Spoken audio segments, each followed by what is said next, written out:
Voyageuse de l'intérieur, semeuse de rêves et d'inspiration. Aujourd'hui, Fabien, tu es venu au coin du poêle avec moi pour m'interroger sur un sujet bien spécifique au féminin qui intéresserait aussi l'homme que tu es. Oui, merci d'accueillir et de parler d'un sujet intime, alors des règles, mais que tu appelles lune. Pourquoi?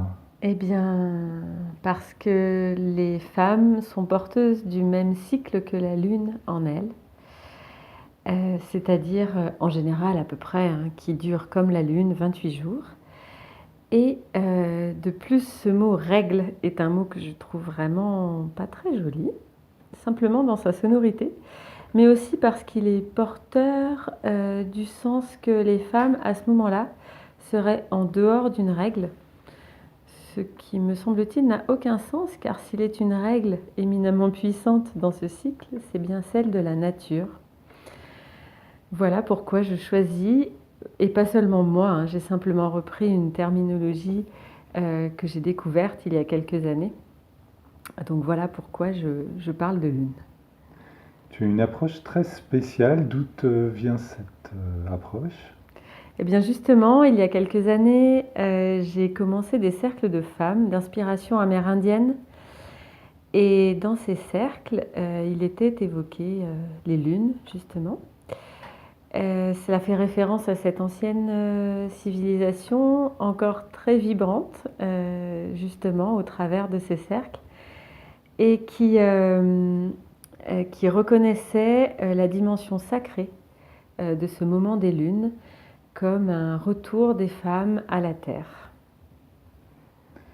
Est-ce que tu arrives à avoir un regard positif sur cette manifestation? Et bien de ce fait, oui, éminemment positif maintenant. Ce ne fut pas toujours le cas. Au début, dans mon adolescence, au début de ma vie d'adulte, je trouvais ça plutôt douloureux et pénible à vivre, parce que vraiment en contradiction avec le rythme extérieur. Et maintenant, j'ai un grand plaisir à sentir en moi cette vie, ce cycle qui s'écoule à chaque lune, sachant que je ne suis pas forcément au même rythme que la lune extérieure, mais à chaque lune pour moi. Et c'est un moment de voyage intérieur, de descente dans ma grotte, pour aller visiter ces ombres peut-être, en tout cas ces aspects de moi qu'il est temps de lâcher. Et en pratique, comment est-ce que tu le vis de manière vraiment systématique chaque mois? Chaque mois, c'est au moins un moment de présence à cela. J'avoue que le rythme extérieur, à certains moments, ne me permet pas, en tout cas je ne m'autorise pas dans ce rythme extérieur, à toujours être très présente à ce qui vient à ce moment-là. Mais je parviens tout de même maintenant à m'offrir un espace de présence à ce qui se passe dans mon corps. Ça se traduit d'abord par un moment de descente progressive à partir de cette phase très énergétique qu'est l'ovulation. Une phase de descente progressive comme dans ma grotte. Et ça se traduit aussi par plus de fatigue, un besoin d'intériorité, d'être chez moi physiquement. Et aussi de m'accorder de l'attention à l'intérieur de moi. Et en général, ce qui se produit dans cette phase de descente qui précède les lunes, c'est que je m'interroge maintenant automatiquement sur tiens, qu'est-ce que j'ai envie de lâcher? Qu'est-ce que j'ai envie de rendre à la terre pour le laisser se transformer? Ça passe par un comportement que je n'apprécie pas chez moi, un éclairage sur une attitude qui ne me convient pas ou des relations difficiles aux autres. Ou, voilà, bref, quelque chose qui vient s'offrir à moi comme ok, là, au moment des lunes, au moment où s'écoule le sang, je vais pouvoir rendre cela à la terre pour que cette partie de moi se transforme et donne vie à un nouveau cycle ensuite qui recommence. Et tu arrives tous les mois à trouver un sujet différent à lâcher?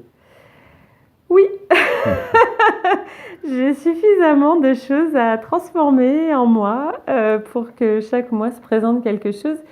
Et en fait, c'est devenu presque comme un automatisme en moi. Quand je sens la descente qui s'amorce, eh bien, la question vient, tiens, qu'est-ce que c'est ce mois-ci?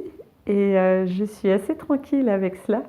Et il y a toujours au moins une petite chose qui vient se présenter à lâcher. Et même s'il n'y en avait pas, eh bien, peu importe, ça pourrait tout simplement être un moment où je vais m'accorder ne serait-ce que quelques minutes, peut-être une heure, peut-être une soirée et waouh, peut-être une journée, où je vais être en intériorité, plus méditative ou même créative. Car dans la culture amérindienne, les femmes rentraient à l'intérieur, c'est peut-être de leur tipi ou de leur yourte, par exemple. Et donc là, ça va être à l'intérieur de mon chez-moi pour un moment créatif, inspiré, sans réflexion, sans mental, simplement connecté à la fois à ce qui s'écoule et à ce qui émerge d'elle. Merci beaucoup Lise pour ce partage intime, sûrement inspirant pour les femmes et puis éclairant pour les hommes. Merci Fabien et merci à vous, à nous, pour nos présences qui viennent faire vibrer de vie ces mots, cet échange, dans le masculin, le féminin. Je vous dis à très bientôt dans la joie d'être.